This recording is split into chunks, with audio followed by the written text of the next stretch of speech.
Bonjour Julien, merci de nous accorder cette interview. Vous travaillez aujourd'hui à Beijing, donc comment allez-vous voter pour la présidentielle?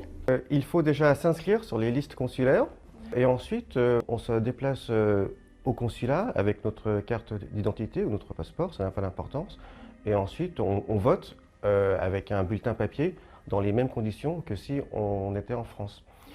Il y a quelques années, les consulats avaient installé le vote électronique. Ça n'a jamais bien fonctionné en fait. Il y a toujours eu des problèmes de vote qui arrivaient en retard ou qui n'étaient pas bien comptabilisés. Ça coûtait cher aussi, assez curieusement. Et donc on est revenu au bulletin papier. Donc il faut que les Français puissent se déplacer à l'ambassade pour Pékin.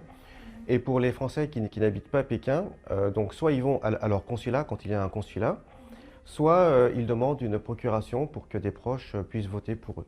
La Chine soutient l'idée d'une Europe puissance, c'est-à-dire d'une Europe indépendante, ce qui est l'un des projets phares d'Emmanuel Macron. C'est sur ça qu'il s'est fait élire en 2017. Et pour les élections actuelles, c'est un discours qu'il a encore repris. La Chine pourrait être d'une aide relativement précieuse. Je crois que parmi les candidats français, celui qui connaît le mieux la Chine, c'est effectivement Emmanuel Macron, de par sa fonction. Ensuite, Mélenchon, Éric Zemmour, Marine Le Pen, Anne Hidalgo, Valérie Pécresse ou Monsieur Jadot.